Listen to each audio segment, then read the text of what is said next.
Isa dun sa mga pinagmamalaki ni Sir Danny dito is yung inaalagaan nilang mga livestock. Isa na dyan, yung kanilang turkey or pabo. And eto, isang sikreto na ginagawa namin talaga sa restaurant, tsaka sa industriya na rin, para mas ma-ensure namin na consistent yung lasa ng mga, kunyari, roast chicken namin, roast beef. We do a process we call brining. So may dalawang klase ng brining. Isa is aasinan mo lang, ito yung dry brining. Second is wet brining.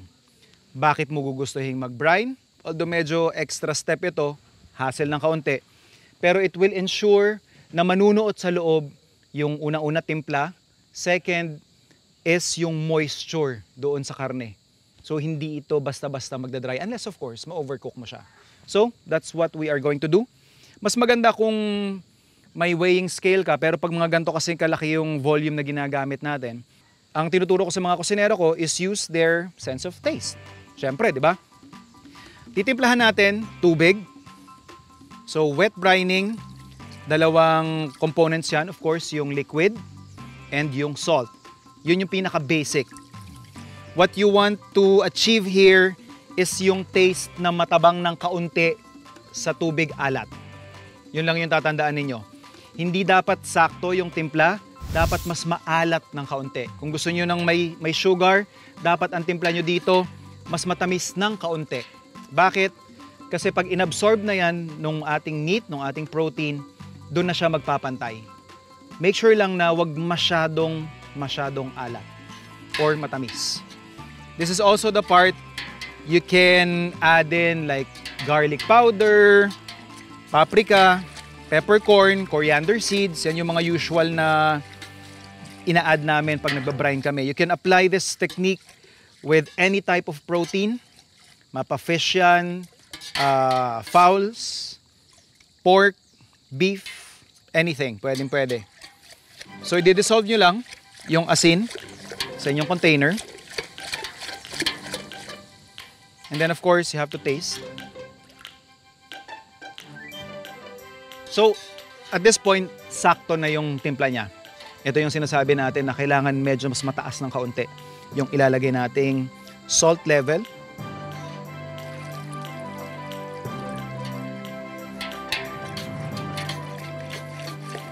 And another rule that we follow is, syempre, habang mas mabigat or mas malaki yung tipak ng karning gagamitin ninyo, mas matagal dapat yung brining process.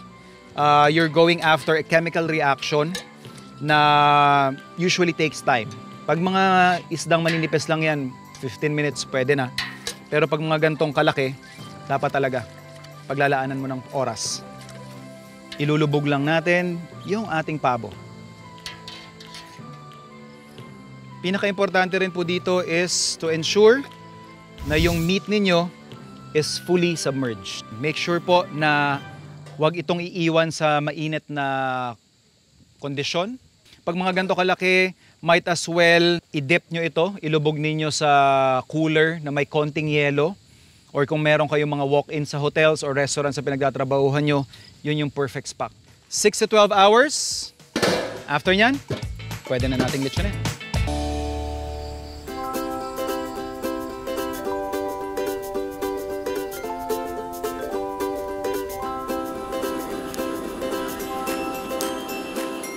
So ito, it's been like more than 12 hours na naka-brine yung ating turkey.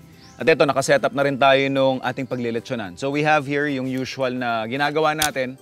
So pag gagawa kayo ng inyong makeshift lechonan, mas mapapadali kung meron kayong gantong very simple hack. So yan yung pinipin nating lata. Diyan yung ipapatong yung ating kawayan or bakal, depende sa kung anong meron sa inyo. And then, mas madali nyo siyang maipipihit. Yung uling natin, nangangalit na rin. So mamaya, isi-spread na lang natin yan. But first, atin ang ituhog yung ating turkey.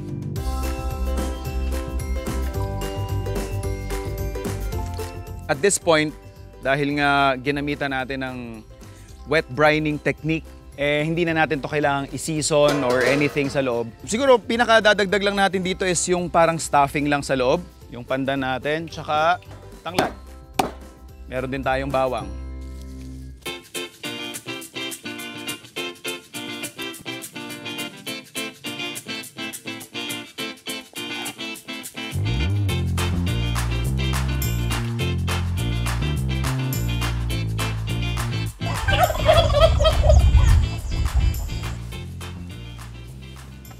So, based doon sa itsura ng ating turkey and of course yung internal temperature niya, sinasabi nila, luto na siya. Pwede na mag-serve.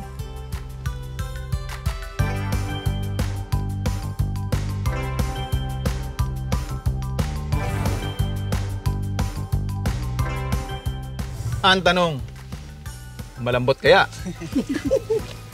Aba, may potential ah.